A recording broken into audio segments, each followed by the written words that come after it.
কয়দিন আর বাহাদুরি করবি রে বাবা?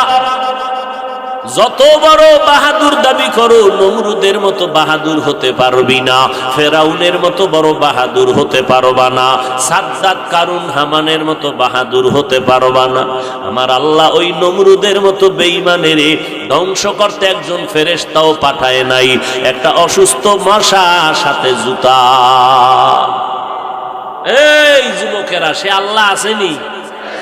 মশা আসেনি? জোতা আসেনি? তাহলে পায়ের থেকে জুতা গালে আইতে কয়াতের দূরত্ব? রেডি থাক। তুই নমরুদের মতো বড় বাহাদুর হতে পারো না, অতএব তোর গালে জুতা লাগবে 1 সেকেন্ড লাগবে না। যদি তওবা না করো তো রেডি থাক। আল্লাহ বলেন তোমরা বড় দুর্বল। কোহে কাফ একটা পাহাড়, ওই পাহাড়ে প্রাণী বসবাস করে, সিমর। দৈনন্দিন খানা ছিল তার 40টা মোটা তাজা হাতি। কে খাওয়ায়? গর্তা ওয়াকুল মিকুনি হর সুবহ শাম মিরসানা দরিস্তে তু আজলা মাকাম। বড় বড় সাগর সমুদ্রের মধ্যে নীল তিমি আছে, নীল রঙের তিমি মাছ। এক একটা নীল তিমির প্রতিদিনের খাদ্য তালিকা হলো 1000 কেজি চিংড়ি মাছ। কি খাওয়ায়? ওয়াতারযুকু মান তাশাউ বিগাইরি হিসাব।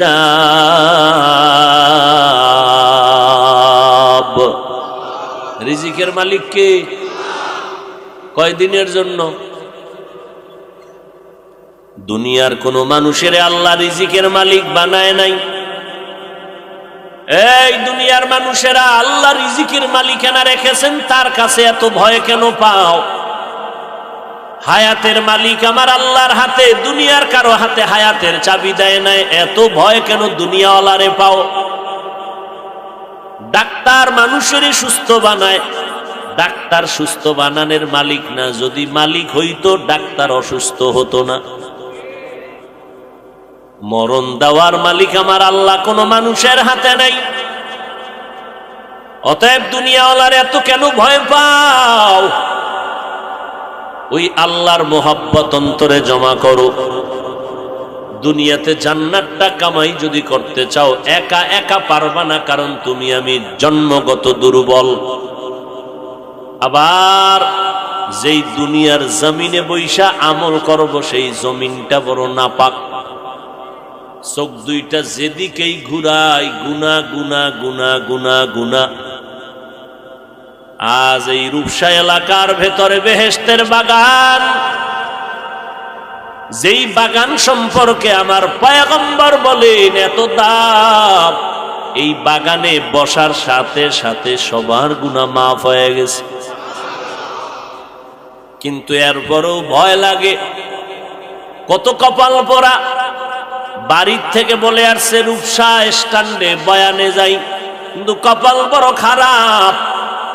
বয়ানে যাই কইয়া প্যান্ডেলে ঢুকতে পারে নাই, দোকানপাটে আড্ডা দেয়, বিড়ি টানে, আর গুনার গল্পে গুজবে লিপ্ত।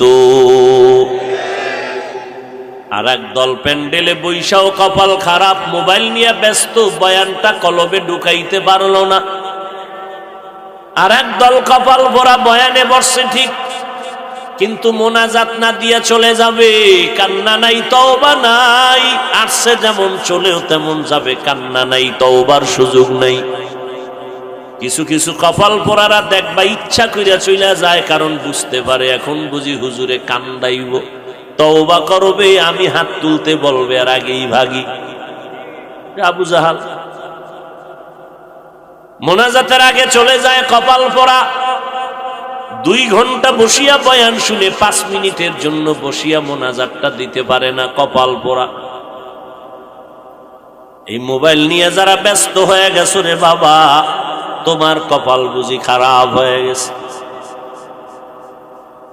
এই মোবাইলে বলো তোমাকে জাহান্নাম পর্যন্ত না নিয়া থামবে না। তুমিও মান্নত করেছো মোবাইল নিয়ে জাহান্নামে গেলে যাব, যেই কারণে মোবাইলের কলবে ঢুকাইয়া মায়েরে গালি দিছো, বাবারে গালি দিছো। এই বেয়াদব, মোবাইলের মোহব্বতে মা কইছে বন্ধ কর, মায়েরে গালি দিছো। এই বেয়াদবেরা, বাবায় বলছে মোবাইলটা বন্ধ কর, বাবারে গালি দিছো। কলেজ ভার্সিটি স্কুলের শিক্ষক বলছে মোবাইল চালাবি না, শিক্ষকের সাথে বেয়াদবি করেছ। কি বাবার টাকা আছে এই বাহাদুরি? তোর কপালে মরার আগে জুতার বাড়ি লিখে রাখ। মোবাইলের কারণে বড় বড় মুরব্বীদের সাথে বেয়াদবি করেছো। মোবাইলের কারণে কত মানুষের তুই গালি দিছো মনে মনে। এই মোবাইলের কারণে তোর কিডনি খারাপ, চোখের পাওয়ার নাই, ব্রেন নাই, হার্ট দুর্বল, তোর খবর নাই। এই মোবাইলের কারণে মা বাবা সন্তানের হক আদায় করে না, সন্তান মা বাবার হক আদায় করে না, ভাই ভাইয়ের হক আদায় করে না, স্ত্রী স্বামীর হক আদায় করে না, স্বামী স্ত্রীর হক আদায় করে না। সারা রাত সারা দিন মোবাইলের গুনাহ করে, গুনাহ। এমন একটা সাইড নাই যে মোবাইল তোমারে আক্রমণ করে না। মোবাইলের কারণে লেখাপড়া নাই, মোবাইলের কারণে বান্দা তোমার রাতের আদরে আল্লাহর দেয়া নিয়ামতের ঘুম শেষ। এই মোবাইলের কারণে মায়ের টাকা, বাবার পকেটের টাকা চুরি করে সরে সন্তান। তাহলে তুই তো চোর, বাবার টাকা চুরি করেছো, তুই চোর। বাইরের চোরে যদি তোর বাবার টাকা কাইটা নিয়ে যায়, তোর বাবার তেমন কোনো ক্ষতি হবে না। এ যুবকেরা লিখে রাখ, কিন্তু তুই সন্তান হইয়া যদি বাবার টাকা চুরি করো পকেট থেকে, তোর বাবায় যদি কোটি টাকাও কামাই করে, তোর বাবার কামাইতে বরকত হবে না। বাইরের চোরে নেওয়ার থেকে তুই চুরি করা আরো ক্ষতি। মোবাইল চালানোর জন্য টাকা চুরি করছো মায়ের আর বাবার। এই চুরি করতে করতে করতে করতে এক সময় বড় চোর হয়ে যাবে। এই মোবাইলের কারণে নামাজ নাই, মসজিদে ঢুকবা সেখানেও ঝামেলা। মোবাইলে এমন এক রিংটোন লাগাইছো, আল্লাহর সাথে বান্দার মোহাব্বতের মাঝখানে মোবাইলের রিংটোন সব ধ্বংস করে দিল। এই গজব বেঈমানেরা এক রাত্রে বানায় নাই, শত শত বছর ফিকির কইরা এই গজবটারে বানাইছে। পকেটে লইয়া ঘুরবি জাহান্নামের ফ্যাক্টরি। অথচ দেখ আল্লাহ কিন্তু কত দয়ার মালিক।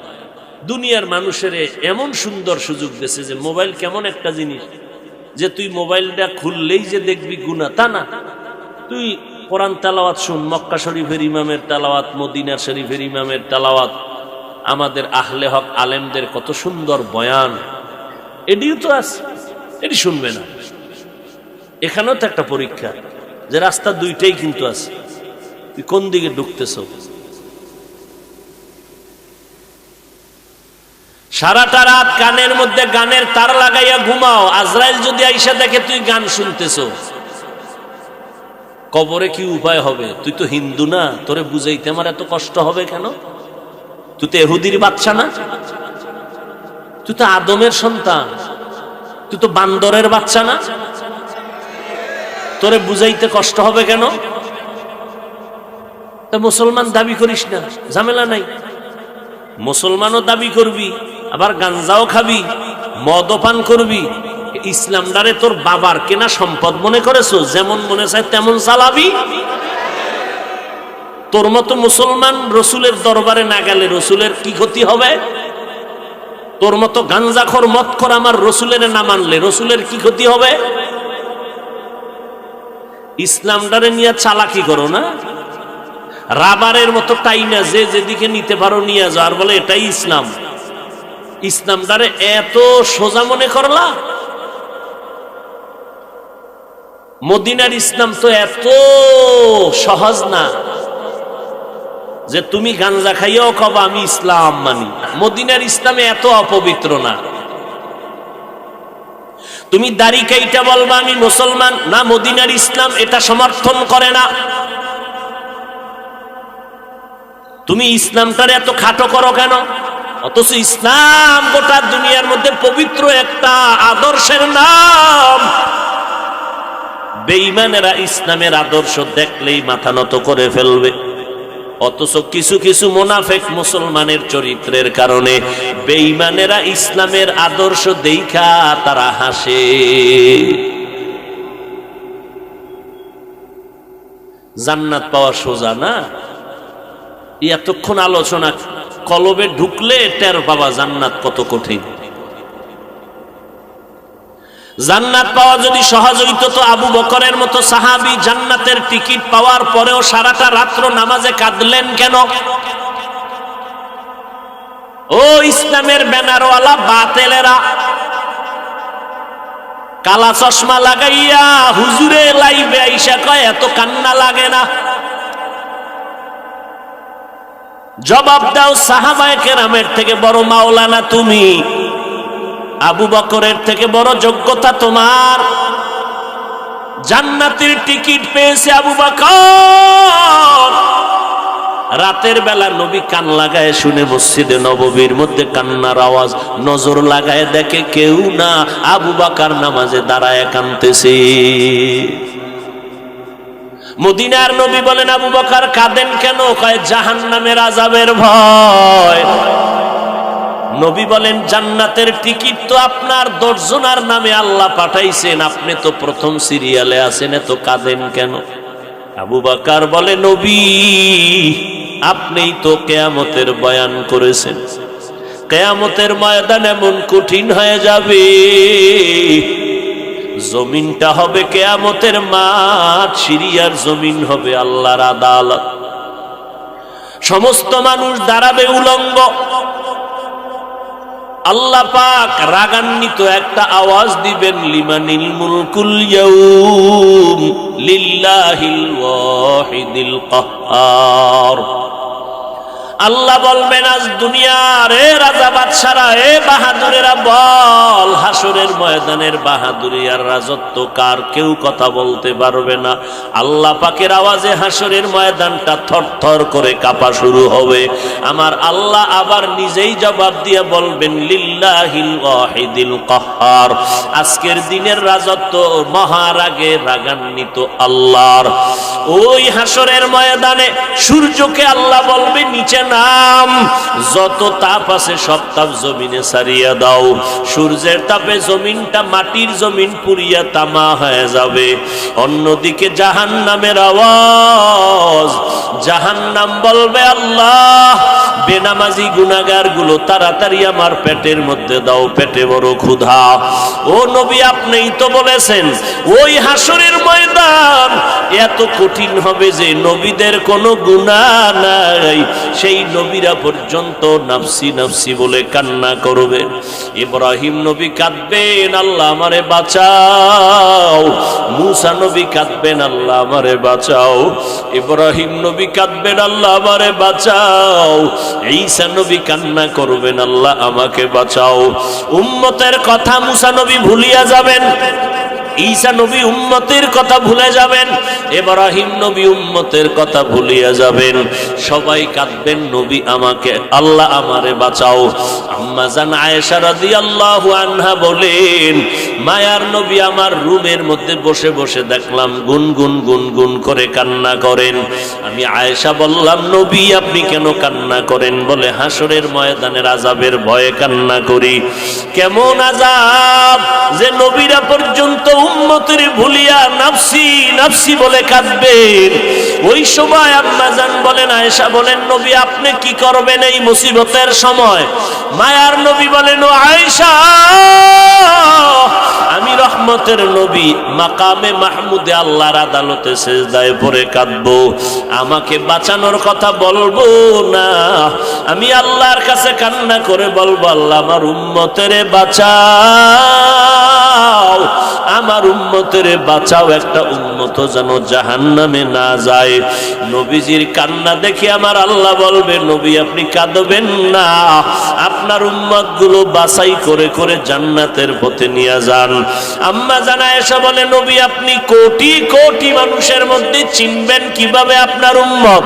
নবী বলেন, ও আয়েশা, আমার উম্মতেরা যারা 5 বেলার ওযু বানাইয়া 5 বেলার নামাজ পড়বে, ওযুর অংশগুলো নূরের আলোতে ঝলমল করতে থাকবে, আমি নবী দেখিয়া বাসিয়া সব জান্নাতের গোড়ায় নিয়ে যাব। ও নবীর উম্মতের দল, ও যুবক, ও বৃদ্ধ বাবাজি, পর্দার আড়ালের আম্মা জানেরা, আপনারা নবীদের মা, সাহাবায়ে কেরামের মা, আউলিয়ায়ে কেরামের মা, হাফেজে কোরআনের মা, এরে পর্দার আড়ালের আম্মা জান, আপনাদের মতো দামি মা জমিনের মধ্যে আর কেউ নাই। ও আম্মা জান, আপনারা আয়েশা রাদিয়াল্লাহু আনহার মতো নারী, ফাতেমা রাদিয়াল্লাহু আনহার মতো নারী, খাদিজা রাদিয়াল্লাহু আনহার মতো নারী। ও আম্মা জান, কয়দিনের দুনিয়াতে বাহাদুরি করবেন? আজরাইল যখন হাজির হয়ে যাবে, 5টা সাদা কাফন ছাড়া আপনার কিছুই থাকবে না। এরে আম্মা জান, একটা নেককার সন্তান জমিনের মধ্যে রেখে যান। এরে যুবক, তোমার মতো যুবক স্কুল কলেজে পড়ে এক বেলার নামাজও বাদ দেয় না। নিজেরে আল্লাহ আকল দিছে, নিজেরে প্রশ্ন করো, রে বাবা তুমি কেন পারবা না? তোমার মতো যুবক চাকরি করে, ব্যবসা করে, নামাজ ছাড়ে না, তুমি কেন পারো না রে বাবা? আলেম ওলামাদের কথা মিথ্যা মনে করে বসছো। আরে যতই মিথ্যা মনে করো, আসলে আমার আল্লাহর কোরআন কিন্তু মিথ্যা না। ওই কোরআনে জান্নাতের বয়ান আছে, জাহান্নামের বয়ান আছে।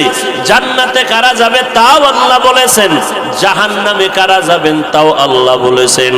আজকে আমি বক্তা হইয়া বয়ান করি, তুমি শ্রোতা হইয়া মাটিতে বৈশা বয়ান শুনো। ওরে আমার বক্তাগিরির বাহাদুরি কতক্ষণ জানো? যেদিন আজরাইল আসিয়া ধরিয়া ফালাইবে, ওই দিন আমার ভাব আর বাহাদুরি বন্ধ হয়ে যাবে। আমি এত বড় সম্মানের ব্যক্তিটাকেও 3টা সাদা কাফনের প্যাকেট বানাবে। তুমি রিকশার ড্রাইভার, তোমাকেও 3টা সাদা কাফনের প্যাকেট বানাবে। তুমি গরিব হওয়ার কারণে একটা কাফন কেউ কমাইয়াও দিবে না। আমি এত সম্মানিত হওয়ার কারণে একটা কাফন কেউ বাড়াইয়া দিবে না। ওই কাফনের উপরে লেখা থাকবে না আমি বক্তা, ওই কাফনের উপরে লেখা থাকবে না তুমি টাকাওয়ালা, ওই কাফনে লেখা থাকবে না তুমি ডাক্তার, ওই কাফনে লেখা থাকবে না তুমি চেয়ারম্যান, তুমি এমপি। ওরে রিকশাওয়ালার লাশটাও যাব, ওরে ধনী গরিব সবার লাশের হালাত কি হয়ে যাবে রে বাবা। ওই অন্ধকার কবরে রাখিয়া মাটি দিয়া পাড়াইয়া পাড়াইয়া যখন সবাই বিদায় নিয়ে চলে যাবে, ওই কবরে যাওয়ার পর কে মাওলানা, কে মুফতি, কে আলেম, কে মূর্খ, কে ধনী, কে গরিব, কোনো ভেদাভেদ নাই। আমাকেও যেই প্রশ্ন করবে বাবা, তোমারও সেই প্রশ্ন করবে। রবের পরিচয় দাও, ধর্মের পরিচয় দাও, রাহমাতুল লিল আলামিনের পরিচয় দাও। মদিনার নবী বলেন, উম্মতের দল দুনিয়াতে যারা রবের গোলামি করে যাবে তারা বলবে রব্বি আল্লাহ, আমার রব একমাত্র আল্লাহ। দুনিয়াতে যারা ইসলাম মেনে চলবে তারা বলবে দীনি আল ইসলাম, আমার ধর্ম একমাত্র আমার ইসলাম। দুনিয়াতে যারা নবীর আদর্শ মানিয়া চলবে, মাথার চুলগুলো নবীর তরিকায় কাটলো আর রাখলো, নখগুলো কেমনে কাটবে সেখানেও নবীর তরিকা যারা মানবে, জুতা 2টা কেমনে পরবা খুলবা সেখানেও নবীর তরিকা যারা মানিয়া চলবে, মায়ার নবীরে দেখাইয়া বলবে চিননিরে আশেক বল, যারা সুন্নতের আমলের পাগল ওরা আমার মায়ার নবীকে দেখা মাত্র বলবে ইনি তো আমার সেই মায়ার নবী, যেই নবীরে না দেখিয়া নবীর আদর্শের টুপি দাড়ি রাখছি, পাগড়ি ভরেছি। কত দুনিয়াদারেরা টুপিওয়ালা বলে গালি দিত, তারপরও টুপি ফালাই নাই, দাড়িওয়ালা বলে গালি দিত, দাড়ি ফালাই নাই, জামা ফালাই নাই, পাগড়ি ফালাইয়া দেই নাই। আমার আল্লাহর নবী বলেন সাথে সাথে আল্লাহ গাইবি একটা আওয়াজ দিয়া বলবেন, ও কবরের ফেরেশতা আমার বান্দাটারে আর সময় নষ্ট করিও না, এখনই কবরে জান্নাতের বিছানাটা দাও, জান্নাত জান্নাতের সাথে রাস্তা বানায় দাও, কবরটারে বড় বালাখানা বানায় দাও। আল্লাহর নবী বলেন, যারা রবের গোলামি না করিয়া ইসলাম না মানিয়া নবীর সুন্নতের জবাই করিয়া কবরে যাবে তওবা না করিয়া, এদেরকে যখন প্রশ্ন করা হবে রবের পরিচয় দাও, ধর্মের পরিচয় দাও, রহমাতুল্লিল আলামিনের পরিচয় দাও, দুনিয়াতে যারা রবের গোলামি করে না, ইসলাম মানে না, সুন্নত মানে না, এই কপাল পোড়া বেনামাজি গুনাহগারেরা যখন কবরে যাবে প্রশ্ন করা মাত্র বলবে হা হা লা আদরি, বড় আফসোস আফসোস আমি কিছুই জানি না। নবী বলেন সাথে সাথে আমার আল্লাহ বলবেন, ও কবরের ফেরেশতা, এই বেনামাজি গুনাহগার নাফরমান এর কাছে আর কোনো প্রশ্ন করিও না, আর কোনো সময় সুযোগ দিও না। আমি আল্লাহ দুনিয়াতে কম সময় দেই নাই, আমার দেওয়া নিয়ামত পেয়ে শুকর আদায় করে নাই, নামাজ পড়ে নাই, পর্দা করে নাই, হালাল খায় নাই, এখন আর দেরি না করিয়া কবরের ভেতরে জাহান্নামের বিছানাটা দাও। কবরের ভিতরে একটা না দুইটা না 99টা সাপ। আল্লাহ পাক সর্বশেষ রাগান্বিত হয়ে বলবে, রে কবরের মাটি, এই গুনাহগারের দুই পার্শ্ব থেকে জোরে জোরে চাপ দাও। এত জোরে কবরের মাটি চাপ দিবে পাঁজরের হাড়গুলো চুরমার হয়ে যাবে।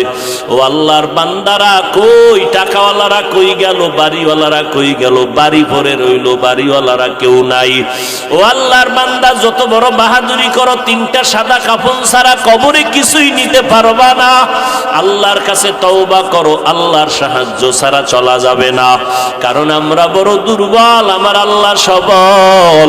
আল্লাহর সাহায্য নিয়ে তওবা করো, আর আল্লাহর কাছে বলো, আল্লাহ হায়াতের মালিক আল্লাহ, মরিয়া গেলে যাব, বেঁচে থাকলে থাকবো, আর নবীর সুন্নতের বিপরীত চলবো না, নামাজ ছাড়বো না, বেপরদায় চলবো না, মা বাবারে কষ্ট দিব না। ও যুবকেরা, মা বাবার দোয়া নিয়ে সামনে আগাও। তোমার মতো যুবক লেখাপড়া করে, স্কুল কলেজে নামাজ পড়ে, তুমি কেন পারবা না রে বাবা? এখনো সময় আছে, তওবা করে নেও, আর নামাজ ছাড়বা না, দাড়ি কাটবা না, বেপরদায় চলবা না, মা বাবার বিরোধিতা করবা না, উলামায়ে কেরামের পরামর্শ নিয়ে চলবা।